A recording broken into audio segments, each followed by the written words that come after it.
Hello and welcome to HCTV, the Aintree Grand National Meeting special.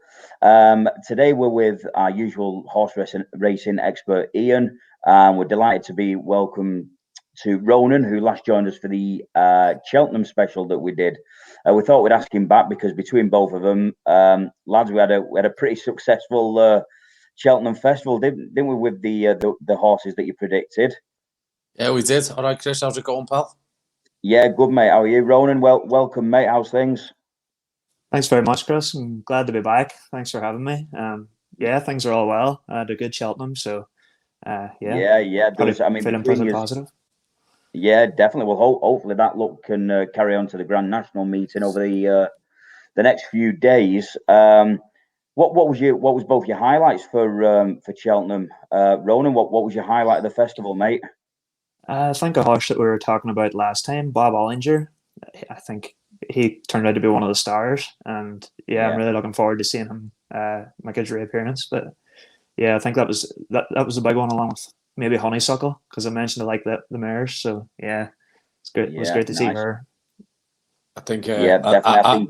I'd agree with both of them. I thought Appreciate It on the first day won, not only as we hoped, but it was just phenomenal. And obviously, I think you've got to mention Rachel Blackmore, and in particular the ride on Allaho, which I thought was absolutely fantastic.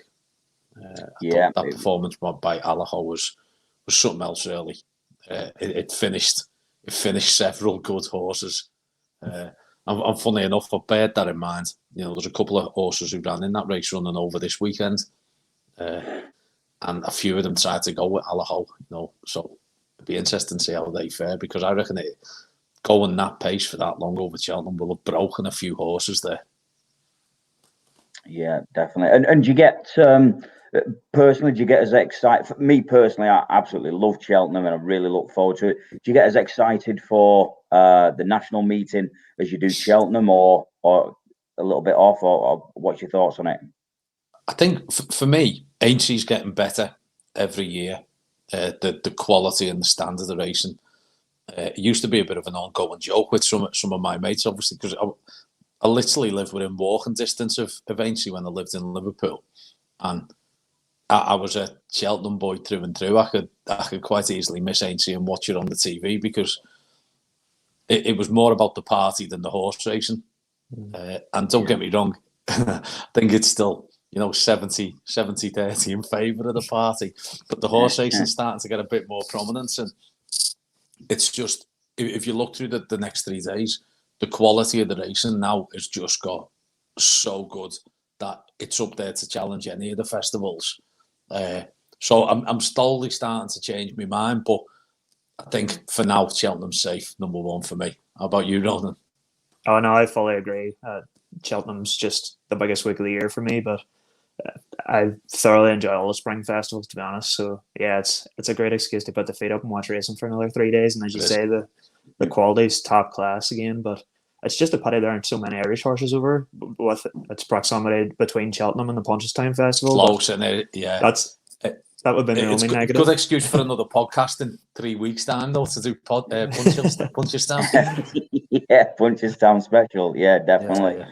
Okay, and just touching on last week, Ian, I know this is the Aintree special that we're doing, but going on from last week's tips that you gave us, I mean, again, another fantastic week. The 8-1 double absolutely smashed in. I mean, it's all right getting one win, but 2 wins, and you called it saying put them as a double. It wasn't a case of, we've just doubled them up. You actually called putting them into the double that paid around 8-1. Unbelievable. And then the last horse that you picked for an each way just sneaked in courtesy of Sky Bet paying an extra place, I think it was, mate. I hate Sky Bet as well, don't I? I know you do, yeah. But I had sort of, before we did the podcast, I did explain that Sky Bet were doing 7 places. So luckily for me, I placed mine with that, and no word of a lie, I watched the finish. Obviously, everyone was talking about the 150-1 winner, and I was trying to count the places back to see if we managed to sneak into 7th, and I genuinely thought it'd been done. So I turned the TV off. I actually went for a game of footy with me two little boys, and I got a text. I can't remember if it was off you or Dave saying, "Nice one, he sneaks 7th." So I'd wrote it off. But the 8-1 double, mate, that was great last week. I was chuffed to bits with that because both of them won quite easy, and the one at Haydock for the Skeltons won exactly how we described the way it had run through the race and pick it up. Coming towards the last, and it cleared away. Can't believe that was 3-1, to be honest. Yeah, brilliant, mate. I think it got smashed in the betting as well, didn't it? The other one did. Ellie May did. Ellie May got smashed in the betting, yeah.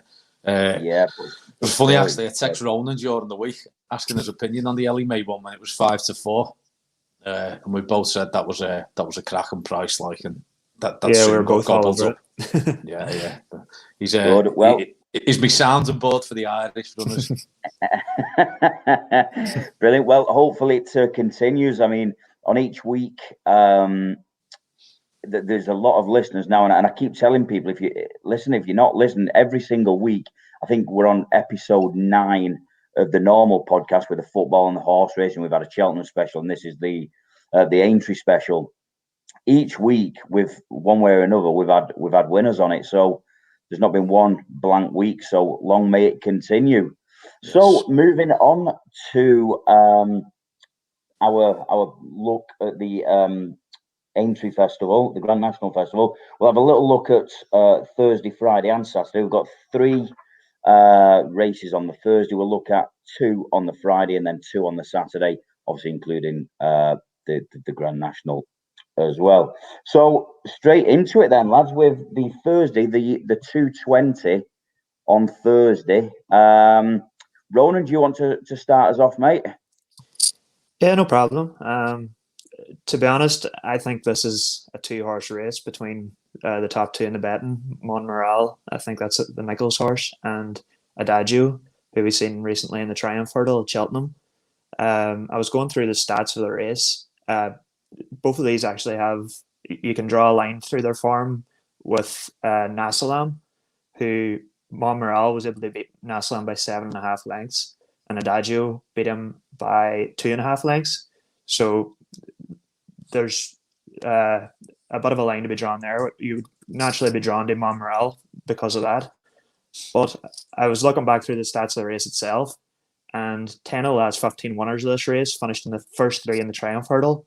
And only 2 winners of the race since 2002 actually skipped the festival. So this would actually sway me a bit towards Adagio. And at the prices, I think Adagio is actually a better price. So currently 30. Well, I'm just having a look on Sky Bet, 13-8 with Monmiral at even money. Yeah, I think that would slightly sway me towards Adagio. But I know Monmiral skipped Cheltenham with this race in mind, so it is a hard one to sum up. But I think I could be going for another forecast here. We've done a few of those last time, but yeah, it's just which way round, isn't it? Yeah. Whether you want to go reverse forecast or reverse forecast, yeah, I'd probably personally put Adagio first at the minute, but we'll see what Ian thinks. So to be honest, I've been waiting for Monmiral to run since watching it at Haydock when it beat Nasalam. I thought it was a phenomenal performance. He looked like he might get slightly outpaced at one point, and then just picked up again and strode clear. And I thought that was really impressive. And I think Nichols could have a bit of a beast on his hands here. Really do. It's definitely a 2-horse race. I can't see any of the others getting into this. The Adagio form is as solid as you like, and I think he actually improved again behind Quicksilus.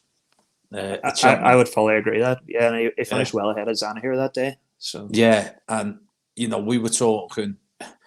We mentioned Adagio at Cheltenham as a decent price, but we couldn't get Zanahiyr or Tritonic really behind him, could we?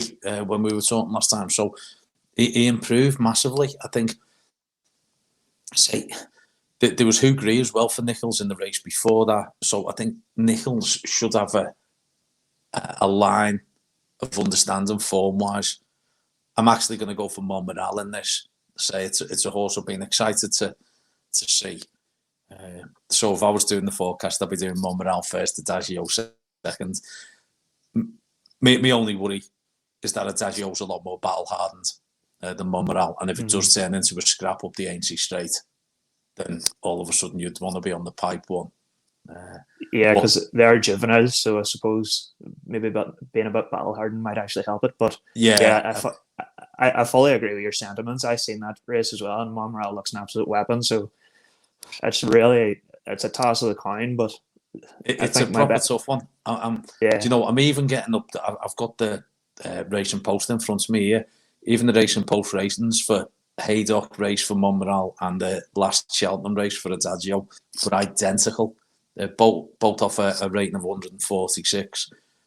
That actually gives me a little bit more hope that Monmiral's got a bit more improvement in it, because Adagio peaked. Adagio peaked there. So I'm going to go Monmiral. Probably in a forecast the opposite way to you, mate, with Adagio second. So that's a nice, easy one to start us off then, wasn't it? It's tough. I mean, it's really difficult to split them two. I say clearly, as we've gone for the opposites. Yeah. Well, yeah, and there's both can see from both sides, really, Kite. So I think the sensible money would maybe go in for the reverse forecast, wouldn't it? Yeah, probably, mate. But you're only going to get even money, maximum probably for that, given the odds. It'd probably even true. Actually, it'd probably be odds on that, Ronan, wouldn't it? For the reverse forecast. Yeah, that's why I wasn't really too confident in saying reverse forecast, because I don't really want to be tipping. No, don't do that, Chris. Stay your colours. Put your colours to the fence. Right, okay. Colours to the fence, and just pick away, and away you go. Yeah. Right. Okay. Lovely. No probs. The next race that day is the 250 on Thursday. The Betway Bowl. Ian, do you want to start us off? What a race! This is a proper sit back and enjoy. I'm gutted Dickie Johnson retired last week, actually, because it would have been great to see him riding Native River. Actually, it would have been great to see him riding Aintree full stop. I'm not entirely sure why he bowed out at a little meeting like he did. It's strange timing. Yeah, it deserved a bit more of a fanfare, didn't he? And Aintree would have been the perfect one for that. He would have been on Native River. We've got the Tiger. I know our friend Tommy will be gutted. I'm guessing. I'm going to guess neither of us are putting Tiger up for this race. No. As much as I adore it, no. Yeah. Do you know what? I think there'll be no more popular winner than Tiger Roll if he comes in and wins this. I think it's a strange decision from the owners to choose this race. But you've got Clanders Obo in there, you've got ASO in there as well, you've got Mr. Fisher coming out of that race with Allaho. You've got Real Steel for Nichols, who was previously with Mullins as well. You've got Clondor Castle, who's probably under the radar a little bit because he hasn't got the bigger profile of some of the others. There's going to be a ridiculous amount of pace on in this race. I mean, ridiculous. They're going to go hell for a 3 mile, 1 furlong race. There's so many people who like so many horses who like to force it in this. I couldn't even come down on who'd lead. I just know Rivers, surely. Yeah, you'd think so, but then you've got ASO in it as well, who likes to go forward. And then you've got a couple of others there who like to force the pace. The ground's going to be too quick for Native River, I think. Yeah, I think I'd rule him out. I thought he had too hard a race at Cheltenham. He ran a cracker in the Gold Cup. Yeah. That wasn't expected. It's only it's less than 3 weeks ago. So that's out. I'm really strong on waiting patiently in this race. I think finally we've waited quite a while to get the optimum conditions, but I think the ground's going to be good to soft. I think 3 and a bit miles round 80 could be perfect. He proved he stays the distance in the King George, and I think the connections will be a bit gutted with the King George because I think they waited a little bit too long for it to make its run. To reel back enough. I know, yeah. to reel back in Frodon. And I just think everything's right. It then dropped back to 2 miles in the Clarence House and came third. I think on this ground, the others are going to go quite quick up front. I think Brian Hughes, obviously, he wants to grab some winners this weekend as well. I think this could be a cracking bet of 4-1. If it drifts, the money's going to come for Tiger surely tomorrow. As I was just about to say that. Do you think that it's worth hanging on? The emotional money will come for Tiger Roll. Might give you a better price on the others. I don't think it's got as sexy a profile as it, waiting patiently as some as the others. So I can honestly see Native River and Tiger Roll getting backed. Clanders Oboe is favourite again, and I don't know why. I think Clanders Oboe will still go off favourite, to be honest. Yeah, so do I. So you've got 3 horses there that potentially could be ahead of it in the betting. I would just say though, Waiting Patiently opened up at 11-2 yesterday, and it's into 4-1. So some people have caught on to. That's me. That's my money. You've started a gamble. Yeah. I'm really sweet on Waiting Patiently in this, Chris. I think 4-1's a cracking price, and if it drifts a little bit, there's 9 runners in it. If it gets to 5, you're banging each way on there as an each way bet to none. Ronan, I don't know where you've landed, mate. I wish I could actually show you my notes here. So 4 of the last 6 winners won that season's King George, or at least been in the top 4 of that season's race. 12 of the last 22 winners have actually finished the top 4 in that season's King George. So the King George is like a really good indicator for this race. Campton's quite a similar flat track day injury. Yeah, so it is. Yeah, horses that run there, this tends to suit. There's, as we've said already, there's been a 3-week gap, so it's a real negative for anyone that ran in the Gold Cup and had a hard race. It's different running the Gold Cup if you've pulled up early or not really finished your race. But I would rule out Native River on the basis that he finished 4th. His age, it's not ideal, and I'm not sure injury is the best fit for him anyway.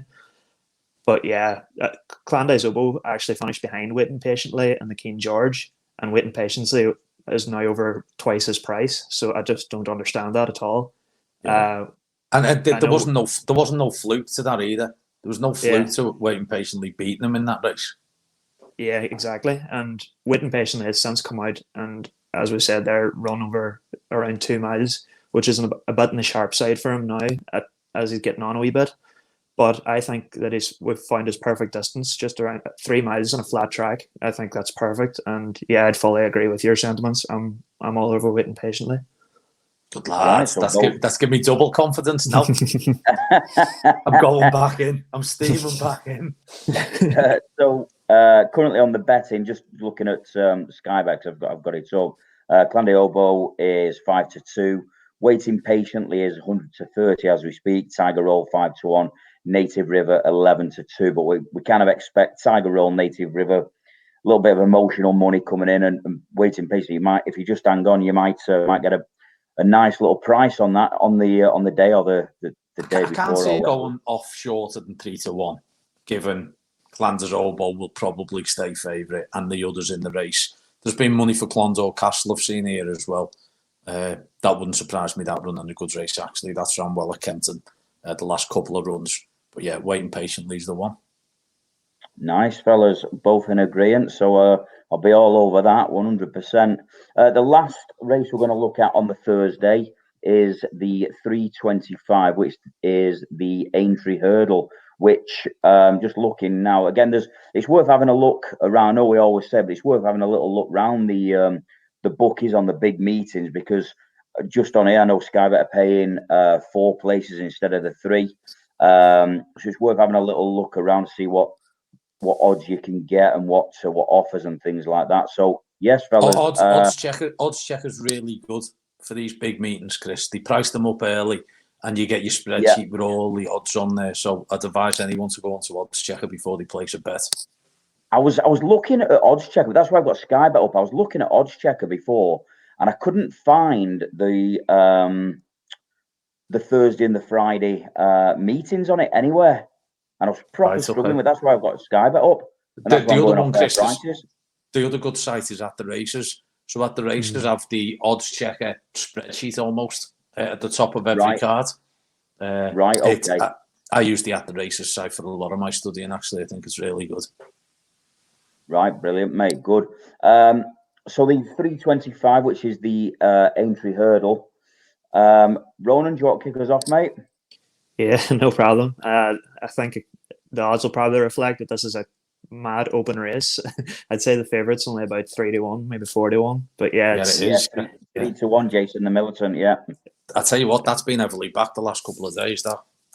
That shocks me. I thought Abracadabras would be the one that would be thumped on, to be honest. Do you reckon it's because Rachel Blackmore's upon it? It might be the Blackmore factor and the fact that skipped Cheltenham, and they might think it's coming there fresh, but I don't know. It's not for me. I wouldn't be backing Jason Malton at those odds, to be honest. So I had a look back through it. Irish trained runners actually have a really good record in this race, so that is a positive for Jason Malton. But the Champion Hurdle is actually a really key race in going through the years in this. We've got the Champion Hurdle winner is obviously not here this year, but we've got a few horses that did run in that. Abracadabras fell early in that, but he was still able to run in that, and it actually comes here fresh enough after a fall early enough. I would sway towards Abracadabras, especially at the current odds, if he's actually a bigger price than Jason the Malton. Yeah, currently 100 to 30. Yeah, Abracadabras actually beat Jason the Malton earlier this season in the Morgiana, I think it was, and so yeah, I can't see him actually overturning that result. As far as that would go, I would go Abracadabras all day long. At a bigger price, I would probably opt for Brewing Up a Storm. I really like that horse. It's won last twice. Nichols' horse in this will probably be backed quite heavily. McFabulous, I think it is. Yeah.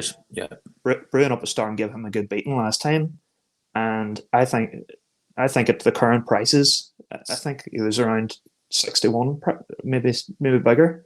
Brewing Up a Storm. Yeah. 13-2, yeah.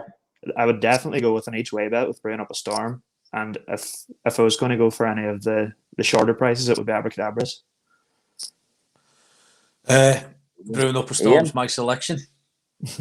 Yeah. So obviously, I looked at the top two. I was immediately drawn to Abracadabras, just partly so I could say it and set Chris up for one of his crap jokes.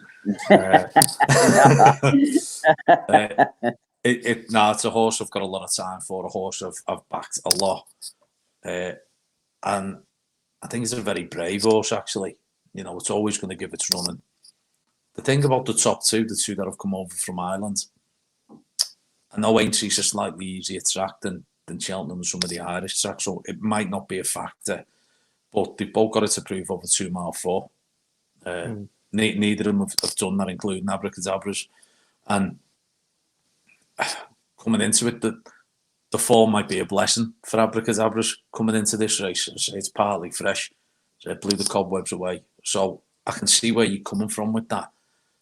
I just think Brewing Up a Storm, he's rated identical to all the top ones in this anyway. He looked like he was going to go on to be a very special horse at one point early on in his career, and just didn't quite go through with it. I remember he run in the Ballymore, came fourth in the Ballymore, which was a good run. And I know Ollie Murphy thinks a lot of this horse. The stable's in cracking form as well. Actually, the Ollie Murphy stables found a great bit of form coming into the spring. Just checking here, the last 2 weeks, he's on a 28% strike rate. So the stable's flying. The beating he gave to McFabulous, there is a turnaround in the weights for that. It beat at 6 lengths, and it beat at 6 lengths easy. There was more in the tank there. It was good to soft over the same distance, and I think he's got McFabulous beaten. I would agree with that. Abracadabras and Jason the Militants have got a little bit to prove over the distance. All of a sudden, then you're into some of the higher price ones. Silver Streak is such a commendable horse, but he wants soft ground. I think what he's going to do is help set it up for someone who can just sit in behind, like Brewing Up a Storm. I think we can't close the race off without mentioning Bouvier. Massive price. Yeah, what a horse and what a story. And we know the course and distance suits. Mm-hmm. We know he's fresh. He had his comeback run in January where he clearly needed after being over a year off. Actually, it was less than it was over a year off since he had that injury in the fighting fifth. He has never come out of the top three except for his bumper at Aintree. Now, he's the class horse in the race. I mean, he's a bit old now, but I'm going Brewing Up a Storm and a sentimental bet at it's 12-1 Bouvier. You can't let that go without having a cheeky each way bet on it, because especially on that stat as well, Stat Attack. Yeah, he's just class. He's a class horse. Dual champion hurdle winner. He's proven it ain't over the distance. Brewing Up a Storm's my main bet. Little sneaky one on Bouvier. Lovely, mate. Brilliant. Good stuff. So that's Thursday completed as easy as that, really, with the three winners on Thursday. That'd be nice. I think it's probably worth mentioning. There's the whole card's good, but the bumper in particular looks great. We've got the Skelton one, Estelle Bell, which came third in the champion bumper, and the horse everyone's been waiting for, really, Eileen Dover. Chris, fill your boots with that one, mate. Eileen Dover, yeah. I used to know a woman called Eileen Dover. she had one leg longer than the other. Hey, I think to keep everyone interested right to the very end, that 5:15 bumper looks tremendous tomorrow, and it'd be great to see if Eileen Dover can live up to all the hype. Definitely. What's your plans, lad? With normally, like with Cheltenham, say you'll just sit there in front of the telly all week. I know, Ian, you had the week off work, and Ronan, you kind of sat there and watched on the telly all week. Will you be doing the same tomorrow, Friday, and Saturday, or is it a case of you'll watch them if you can? No, I'm definitely watching. I'll be in front of the TV. Yeah, definitely. Yeah, definitely watching. I think. I'm hoping Friday and Saturday to have a few beers. Can't do that tomorrow. I've got a few things on, but I'll be watching, and then Friday and Saturday, Cheltenham-esque, a few Guinness out and Guinness and winners. Guinness and winners. Living the dream. On to Friday, starting with the 250 at Aintree, the Malmay Novices Chase. Ronan, do you want to kick us off with this one, mate? Yeah, no problem. So I've been kind of highlighting which races stand out form-wise so far. The one I was able to pick out here was the Kudo Star Novices. Again, one of the races over Christmas at Kempton. It lends itself quite well to this. So from that race, Chamblou and the Big Breakaway came first and second. They both run here, and they're actually quite nice prices. Out of the two of them, I actually think Chamblou jumped perfectly and was amazing that day. I don't think he actually could have done any better. The Big Breakaway jumped absolutely dreadfully that day. He hit every fence that day, didn't he? Yeah, and his engine was able to keep him in it. He went on to Cheltenham then and jumped excellent in Cheltenham behind Monkfish. I think he came third behind Monkfish. Yeah. So yeah, the mixture of those would lead me to believe that the Big Breakaway will probably be able to finish ahead of Chamblou here. And I think he's actually a bigger price. So at an each way price, I would definitely start off with the Big Breakaway. But currently 7-1, the Big Breakaway. Chamblou at 11-2.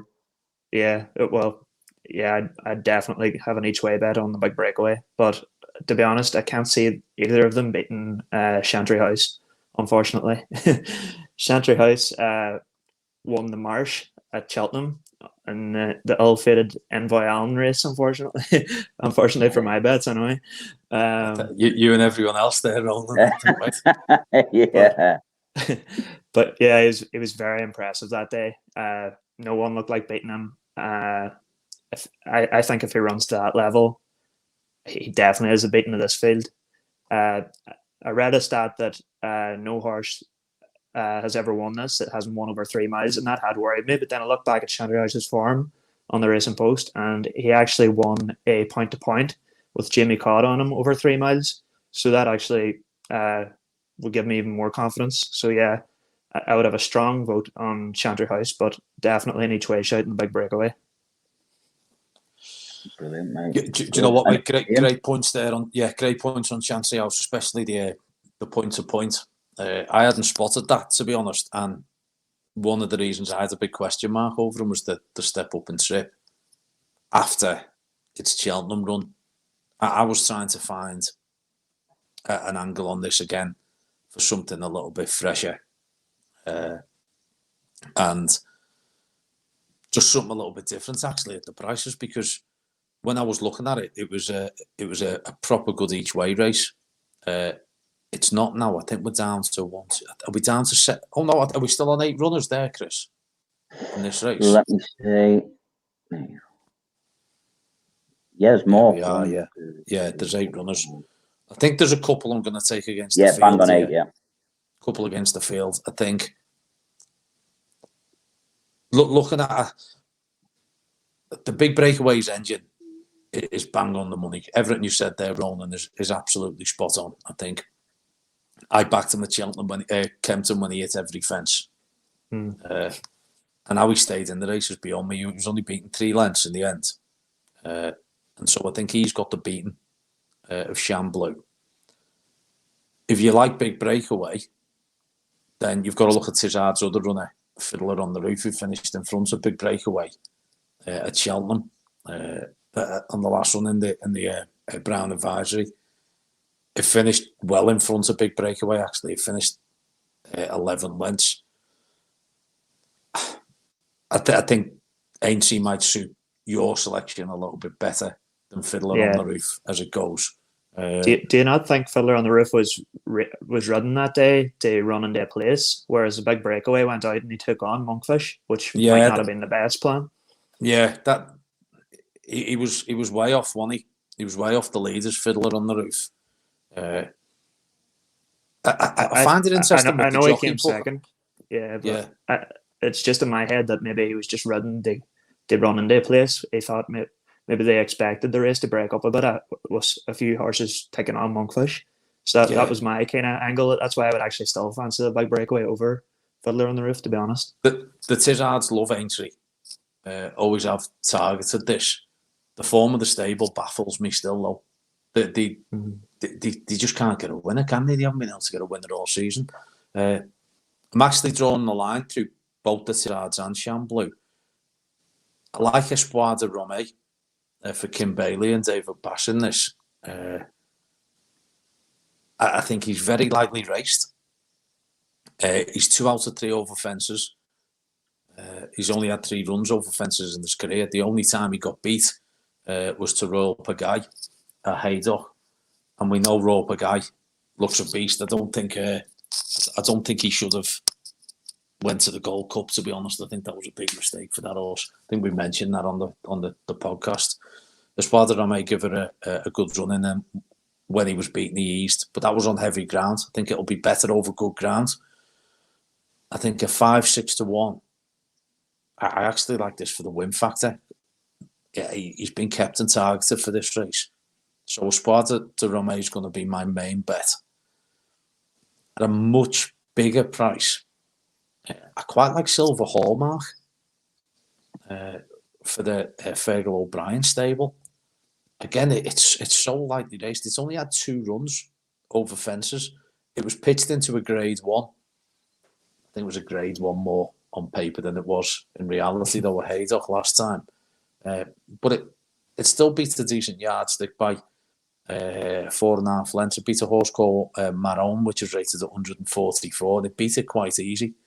So I think there's improvement in that horse. But Espoir remains my main one. I think that's 6-1 and a little touch silver hallmark of 14s. Yes, currently 14s on Sky Bet. The first one, your main selection, currently 5-1 on there. So yeah, 5-1 and 14. Very open and your race, main though.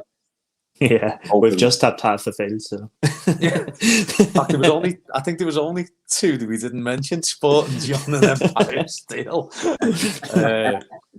So, Chris, when you replay this, you can say, "Yeah, we got the winner of this horse, this race." Yeah, just mentioned them all. Yeah, great. Shanty House has been back. That's into 6-4 now, running. Oh yeah, it was 2-1 when I seen it, so that's a lot of confidence for it. Then, yeah. Got another easy race next as well. Yeah, they're all nice, easy selections for you. If we don't get every one right, then there's something going wrong, really. Yeah. Which is the 325 on the Friday. The Betway Aintree hurdle. Ian, do you want to? Yeah, of course, mate. Yeah. Wow. What a tough race to fathom out this has been.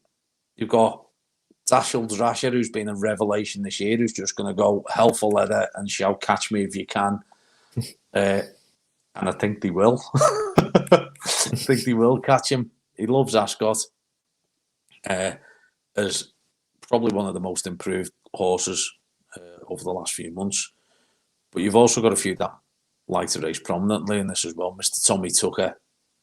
I didn't realise Mr. Tommy Tucker was so old, actually. He still seems like a relatively new horse to the scene. I think he was injured early on, wasn't he, in his career, Ronan? And, yeah. You know, for a horse aged 10 to only ever have 12 races over fences is mad. Yeah, he's very fresh. Yeah, he's a cracking horse, Mr. Tommy Tucker. He also likes to bowl along in front. You'd argue he's the stable second string with Politolog in there. And being the class angle in the race. You've also got Fakir Dudery, who I know is a favourite of Ronan. So I wouldn't be surprised if Fakir gets put up from our Irish friend after running so well at Cheltenham to come second to Allaho. Bit like we spoke before about Fiddler on the Roof. I thought he was very, very well ridden in that race as everyone went off to try and catch Allaho. Yeah, he hunted along, didn't he, and crept into the race. It was a great ride by Mark Walsh. I'm surprised that's gone favourite, actually, Fakir. Joint favourites with Politolog. Now, I'm going to go for one in this that's going to go completely under the radar, a horse called Nutswell, which is currently 15-2. It's for a little stable from Anne Hamilton's stable. It's got a jockey on, Danny McMenamin, that not many people will know. This will not be a very popular choice given all the other horses in there.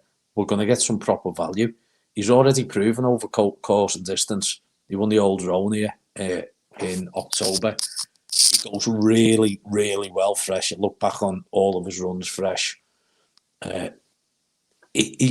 All of his stats completely add up with any of the main protagonists in this. And, you know, he's a Politolog aside who's £6 clear, I think, on ratings. I think this horse is a cracking each way better, 15-2. And I'm not going to say much more than that. Get on nuts well. Because I think it's going to completely outrun, and it'll be a turn up for the books as it beats all the big stables, and Anne Hamilton will be bouncing around, ain't she?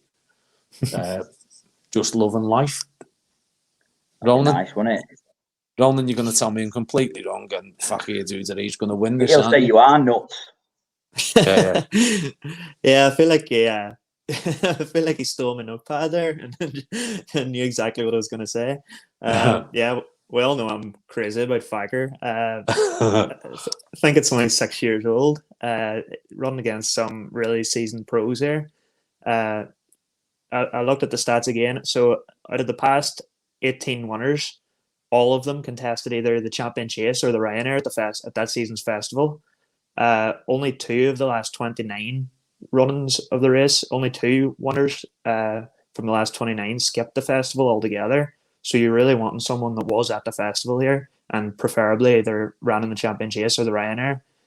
And 7 of the last 8 winners were their first season out of novice company. And Fakir just meets all of those stats perfectly. He ran Mate, a cracker. have you not got the stat out thing coming across here, Chris? You're missing it, Rick, the amount of stuff he's coming out with. Hang on. There we go. We're on.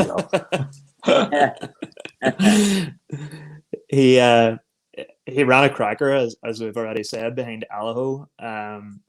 He's run a few crackers this season. He won. He beat Sam Crow in I think over the same distance at Ferryhouse in a Grade 1 last season. I think Fakir, you can get him around the 3-1 mark. I think that's an absolutely cracking bet. I'm all over Fakir. I knew you would be, and I didn't want us to pick the same horse again, so I had to look for a different angle. Yeah, that's fair enough. It would be a lovely 1-2 if your guy can finish second. Yeah, I tell you what, yeah, that would be a good forecaster. I think, do you know what? It's mine's one of them where I was trying not to be obvious. There's 4 or 5 there that'll all get very well backed. This is a great each way bet, and I think yours is a cracking win bet. Yeah, I fully agree. Like I'm not a fan of just going for the favourite every time, but just every stat that I looked at, Fakir seemed to meet them, and I'm a massive fan of the horse anyway. So yeah, I just think I'm all over him with the current prices. Is that would you say that's, Ronan, your probably your main selection over the 3 days? Yeah, it probably would be, to be honest. It probably would be my nap. Yep. Good stuff, mate. Good stuff. Okay, so that finishes off our races that we've chose for the Friday. Moving on to the big Saturday, really. We're going to start with the 3:35 on Saturday. Ian? It's a rerun of the Stayers Hurdle at Cheltenham, and there's quite a few here reopposing. It'd be interesting to see if the Irish come over. They've got Beacon Edge, who I actually really fancied to run at Fairyhouse. I think it was Sunday or Monday. There was a 2 mile 4 race. I think it needs to drop back in trip, that horse, to 2 mile 4. And then it's because I think it's a cracking horse, and I think 3 miles just stretches it. It's got Paisley Park, Side of Burley, Lisnagar Oscar. It's got quite a few actually running the Stayers Hurdle in this. Out of all of them, I don't see why any of them turn the tables on Side of Burley. Ronan picked that out in the Stayers Hurdle as a selection at Cheltenham. It ran a Belton race, actually. It's just Florent Porter run out to do what he does and didn't get caught. I don't think any of us give Florent Porter the credit he fully deserved for its previous runs. To be honest, we overlooked him a little bit, and I also think, though, they give him a bit of an early lead. They give him a bit of a gimme in that one. Side of Burley was the one who came from the pack in a race that possibly wasn't run to suit. So I think Side of Burley is the big danger in here. The most interesting one is Time Hill, who didn't get to Chester. Didn't get to Cheltenham. Didn't get to Chester either. Didn't get to Cheltenham, was favourite. I absolutely love the horse. I think it's got the beating of most things in here. I think the good ground will really suit it. I think Aintree will really suit it. Another one I'm gutted that Dickie's not here to bow out on, because it could have been the horse. This could have been the horse that Dickie retired on. And this was the one I was talking about earlier when I was saying I was gutted he wasn't coming to the meeting. I think Time Hill and Side of Burley are probably the 2 best horses in the race, and I'm just going to side with Time Hill. I'm just having a little look now at this. What would be the reason, unless it's changed from what I'm looking at, what would be the reason where a few of them have already got the declared jockey on them, but quite a few of them in this race, it still says unknown jockey? So the final declarations don't come through at Aintree till, I think it's 48 hours at Aintree, isn't it, Ronan? Okay. Yeah, 48 hours. So there'll be horses that.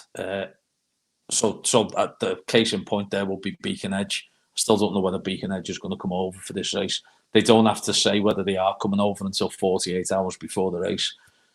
Some horses like... So it'll be this time tomorrow, you'll know. Yeah. So Roxana there's got Harry Skentle already jocked up, which tells me that they've already made that decision. And they've declared the jockey as well as the horse to go on it. But final decks, mate, until 48 hours. Right, okay, no problem. So it could throw the betting wide open then, couldn't it? It does. That's why it's difficult doing sort of any podcast in advance. You've got to sort of take a flyer first of all on who's going to run. Yeah. And it's before you even get to the winner. Well, it's even better than if we manage to get a winner then, isn't it? Without knowing that it's definitely running or the jockey and things like that. Makes it even better. So, crystal balls. Chris, you don't realise what we go through here. It's proper crystal ball stuff. I know, mate. I know. It's good. Ronan, what's your thoughts on that race, mate?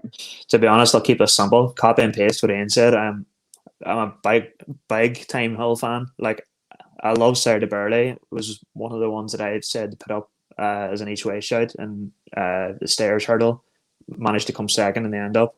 Was, as we said, wasn't able to peg back Florin Porter, but we don't have a Florin Porter here today. Time Hill would have went off favourite alongside Paisley Park in the stairs had he not been injured, and it was only a small injury that ruled him out. I don't think it was anything major. He should come here in full fitness. I don't think they would be running him if he wasn't in full fitness. Paisley Park is a bit old. Don't think he'll enjoy running this quickly after Cheltenham. I would agree. I would have Sarah de Burley ahead of any of the horses that ran in the stairs hurdle, but for me, the fresh horse who's coming here, who's the class act, in my opinion, Time Hill, I think, will take all the beating. I think you mentioned Fakir being the nap. I wouldn't put anyone off that as the main bet on Saturday. You know, everyone throws the money on the Grand National. Quite often, the earlier races on the card are overlooked. You're not going to bet on Shishkin in an earlier race. No. There's a horse called My Drogo for the Skeltons running earlier on in the 225, which I wanted to mention, which I think is an absolute animal of a horse. My Drogo is possibly one for earlier on in the card. But that Time Hill, mate, is absolutely top class. And you know, I think people won't go far wrong back in that Saturday. I wouldn't put anyone off a double with My Drogo and Time Hill, to be honest. That could be your money made for the day and then just play about in the National. Yeah, do you know what? Let's go for that. I'm having that as well. Because My Drogo's a big horse of mine for the future. Yeah, I think he's unbelievable. He's going to stick it over fences. We put it up on the podcast last time at Run, Chris. I don't know if you remember. Yeah, I remember, yeah. And another ridiculous price. It went off at 2-1. I think we got it at about 3-1 last time it run. It won by 9.5 lengths and didn't come off the bridle. He's going to be a beast of a horse. He's going to be a chaser. Interesting that Bally Adams declared in that race. That'll be very interesting to see. That'll give a proper form stick to see how good My Drogo is. I don't think what time is that race? 2:25 on Saturday. I don't think Brave Man's Game will run in it. I think Brave Man's Game will run Friday. I think. And the 3 mile on Friday, is it? Yeah. Again, Brave Man's Game and the 3 mile, mate. I think he's made for 3 miles. Yeah, I would agree. Does. He needs to step up in distance again. That'll probably be another banker to throw your money at. Yeah, because Bob Ollinger caught him for toe big time in the Ballymore, but I think next year as a 3 mile chaser, it could be an RSA winner. Oh, it's not RSA. Yeah, without a doubt. Sorry, Chris. Yeah. We're talking about races that aren't even on your list here. I know. I was going to say I should have picked some other races. We could have been off to a flyer. You give us 3 horses there that aren't even on my list, so we should have chosen them races really. But well, it's a great. You want to talk about the main races, don't you? And definitely. These are the right races to talk about, but you know, going under the radar, My Drogo, Brave Man's Game, they're the ones that you need to be looking at. And the fact that we're in agreement, I think that's speaks volumes. Yeah. When's that Brave Man's Game? Just for your own personal stuff, Chris. It's looking like much, Friday. Friday is that. Hang on, I'm just getting it up for you now, mate. Just for the purposes of the podcast, obviously. Yeah, definitely. Right, 4:40 a Friday. It's the 3 mile novice hurdle. Currently 2-1. There's nothing near it ratings wise. It's rated 10 clear of the second in the betting, and it's got more improvement to come. Yeah, definitely. I think 3 miles will show it its best effect. There you go, Chris. 4:40 Friday, Brave Man's Game. Nice, man. Nice. I might throw it in there as a treble with my draw going Time Hill. Get the mortgage, nice, on it. Yeah, that's it, mate. That's it. And then, fellas, moving on to the big race, the Grand National itself. What's your plans normally? Do you treat it like any other race? Do you just have one bet on it, or do you cover it with 2 or 3, or what do you do? You can't treat it like any other race, really. I'd probably have a couple. One fancy, one silly one. That's what I've gone for on these selections anyway. It's just fun, isn't it? The Grand National. It's real good fun. Good to watch. The kids get involved in it. Everyone loves to have a go of a sweep. You know, your nans or your aunties or whatever else are all having a go. It's an institution, and getting the family, whether it's around the telly or at the course, to have a few beers and watch the National. You never know what's going on. Everyone's shouting at each other to shut up so they can spot. Your kids are running up, touching the screen. Is that mine, Dad? It's just for 10, 15 minutes. It's absolute chaos. and just on that of running sweeps and stakes and kitties and all that kind of thing, you run a thing where you can have a bit of a kitty with it, don't you, Ian? Yeah, mate. betkitty.co.uk. It's a cracking website where you can go on, have a little bit of fun with your mates. So you're playing against your mates, not the bookies. So you can set up a kitty where you can choose horses in different races throughout the course of the day, and you get points for it, and it sorts out the league table. But there's also a sweepstake function on there, which I think is going to be brilliant for the Grand National, where you set it up, you choose how much you want each person to pay in. It could be £1, it could be £10. It's entirely up to you. And you just send it out via WhatsApp, then a link, and it randomly allocates everyone who joins a horse and sorts out the winners for you. You can have it to win, you can have first, second, or third. It's good. We're improving it all the time. I've just been going through some more improvements today on it, actually. So, Ronan, I know you've had a little go on it. It's good fun. Yeah, it's a great site, and it's really easy to navigate. And even if you want to set up your own kitties, it's easy done. So yeah, I would fully endorse that. Right, on to the big one, Chris. Oh, it's very good of you, Ronan. Thanks. Okay, so onto the main race. Who wants to go first with their main selection then? Ronan, do you want to go, mate? I don't want to be stealing any thunder. I hope I'm not. So how many do you think we should go for each? I've picked 2. Okay, 2. I think actually my main one is still a nice price. Milan Native. I'll let you check just what the current price is. Hopefully I'm not stealing. Milan Native. Currently, you can get 33-1 with William Hill. That's a ballsy shout. I think that's a real good each way shout, because you're going to be getting maybe 7 or 8 places with the likes of Sky Bet again here. Paddy Power, probably similar. Well, so, on that note of places and things, when I looked before, I thought whether it changes on the day and they do a little bit of an offer or something, I don't know. But I was just having a little look. Sky Bet are currently 6 places. Bet365 5 places. 888 Sport are being a bit stingy with just 4 places.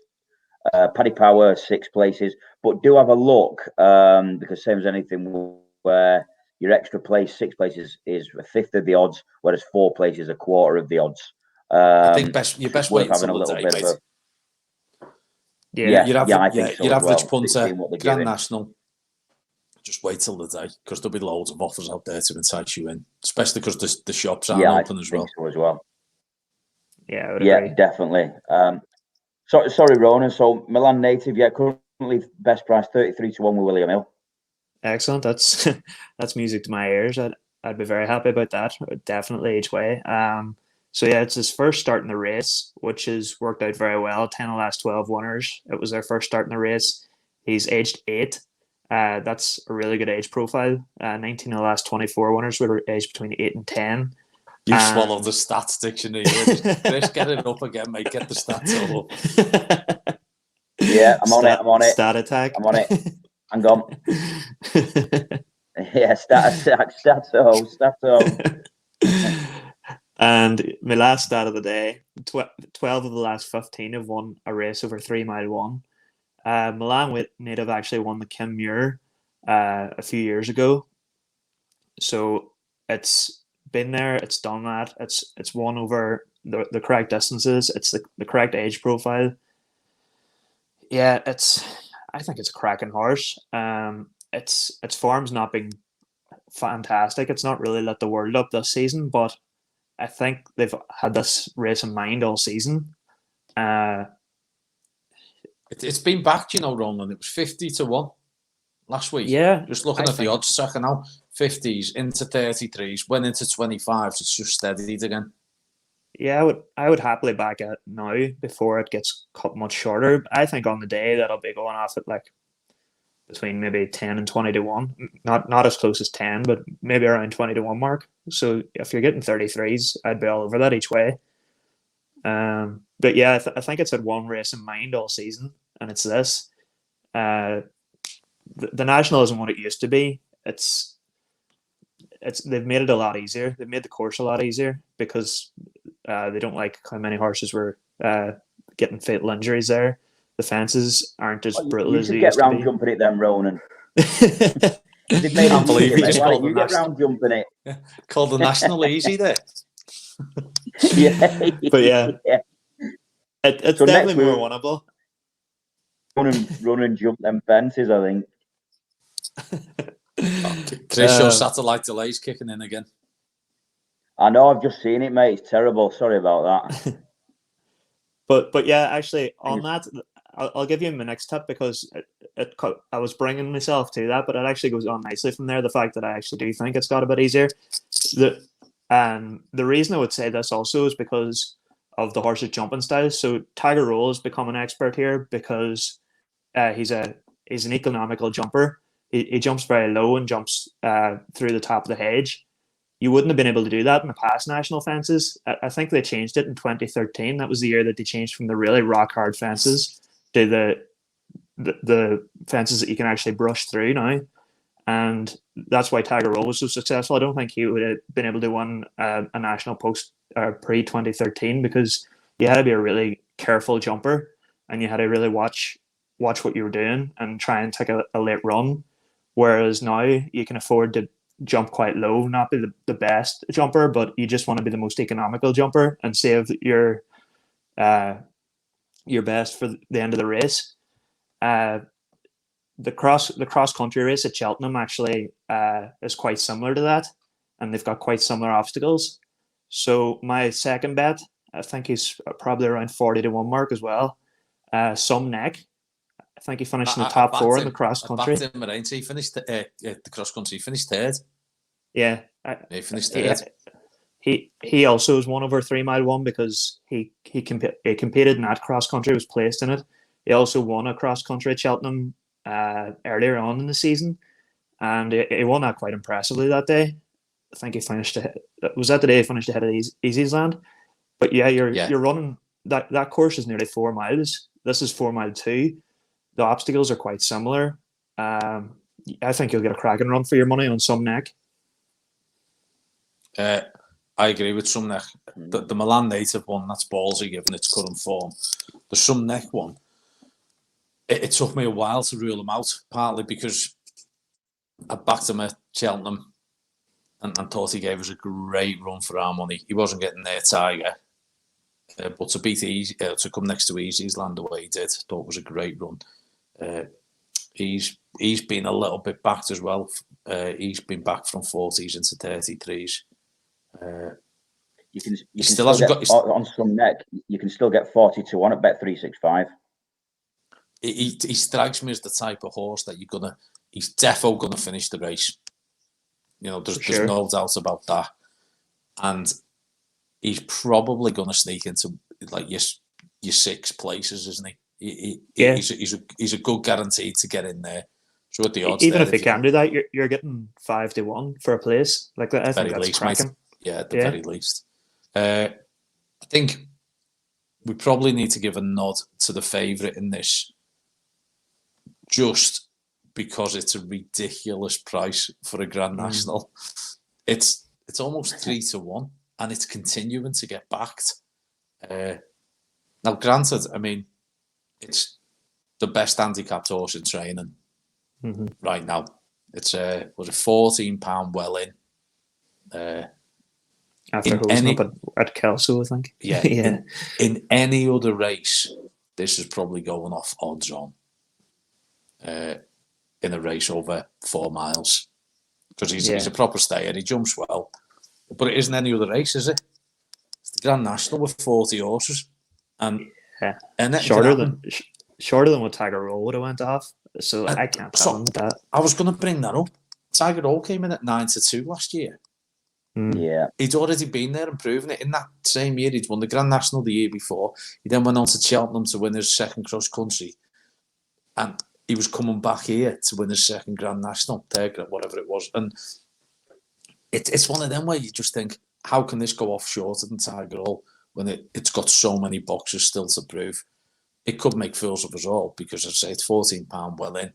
So if he gets a clear run round, you know, it's the obvious pick. There's no way I'm picking it, though. For sure. You can't rule it out. Like, if it goes in ones, fair play. I'll take that one on the chin, because it is the most obvious winner.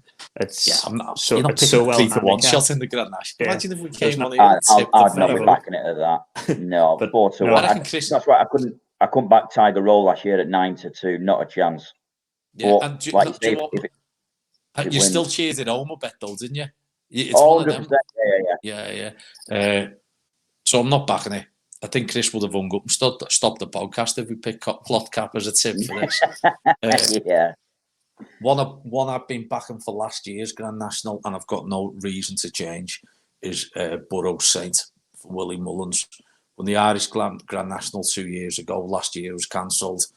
He was fully targeted for the Aintree Grand National last year. Obviously, it didn't go ahead. He had a cracking preparation in February behind Acapella Bourgeois, who, by the way, is a big price for this as well, Acapella Bourgeois. But I watched the race back prior to coming on here when I was doing a bit of homework, and Townend proper looked after Burrows Saint in that race. At no point does he go after Burrows Saint. You could see what the end game was. I've backed Burrows Saint at 10-1. I think it's going to be a miracle to keep that out of the top 4, never mind top 6. I think he's tailored for the race. The way he jumped the last in the Irish Grand National and then went away, looked like he just joined the race halfway round. It was an absolutely stellar performance in that. So for me, the other one you just mentioned, I just had a quick look then, Ian. That was best price 66-1 at William Hill. That's a ridiculous price for Acapella Bourgeois, since he finished 4.5 lengths in front of Burrows Saint last time. But I say the way Burrows Saint came through the Irish Grand National when he won it 2 years ago, I think he's tailor-made for this trip. So he's my main selection. I was then struggling to get my usual outside one. And I've landed sorry to interrupt you. My mistake. I was giving you the price of a different horse. Acapella Bourgeois is currently best price 33-1. Sorry about that. That was like news just in. News just in. You'd be happy with 66s, wouldn't you? JP McManus is proper going for it in this year's Grand National. I think he's got 6 or 7 runners, and the one I've landed on for him is, I think, the outsider of all of his. It's a horse called Canelo for Alan King. I was really interested, Ronan, about your comments before about economical jumping and how that's come to the fore. Watching back Canelo's races, he is such a good economical jumper. You know, he's very low to his fences. He's never fell in his career. His form lines stack up. I've read people don't think it needs the strip. I actually think it does, because as I watch it races, every race it's in, 2-3 fences from home, it looks like the winner every time. Mm-hmm. Over shorter, there's a couple of horses that have just been outpacing it. I think this is going to get a lovely toe into the race. I think it's going to love the fences. It's won at Aintree before, albeit not over the Grand National fences, but I like horses that have been to Aintree. And it won by 5 lengths over 2.5 miles. So it knows its way around here. It's currently 50-1. Alan King's horses have been running well all season. And I think this is a silly price. Canelo, 50-1. Yeah, well, it must have just been nibbled in, because it's 40 Paddy Power, William Hill, but in other places it must be coming in, because it's 25 at some places. But you can still get 40s. I'm on You can still Racing get Post 40 Paddy Power, William Hill, yeah, quite a few I'm places. on Racing Post on the computer here. It still says 50 on William Hills on mine. Oh, does it? Get on it quick. Lump on. But I can see that running a Belton race, getting a lovely toe into it, and it's all you want, and you want to run for your money. Exactly, as long as you can have a shout at the telly and stuff and enjoy it, and you might get a place or something, or even better, a winner. That is all you want really for the national, innit? Because you may as well just put a finger in something and hope for the best, aren't you? A lot of the time on it. Exactly, mate. Yeah. Fair dues, and that's us. Brilliant, fellas. So some great selections there. Good thoughts behind each one of them as well. We've got the added bonus of a couple of other races in there as well, and your naps for the 3 days. So once again, I thank you for your time, Ronan, Ian. Been a pleasure again. We might even do another one. See how we get on for this one. See how we might have a little look at Punchestown. In a few weeks. By the time that comes around, Chris, we might be able to get in the pub and do it, mightn't we? Oh, fingers crossed, mate. Fingers crossed. That'd be good. Hey, we never know. We could a little trip over to Ireland if they get out of lockdown. We could have a Jolly Boys out into Ireland, couldn't we, for it? just for the podcast. Yeah, I'm not paying though. Yourself. No surprise, Chris. Don't think you've ever bought me an answer. Brilliant. Cheers, fellas. We'll have a fantastic few days watching it, and we'll discuss how we get on next week. Hopefully, plenty winners for us all. Have a great few days. Have a great weekend, lads. Ronan, thanks very much for joining us. Ian, thanks very much as usual, mate. And we shall speak to you soon. Cheers, lads. Take care, fellas. See you soon. Have a good one.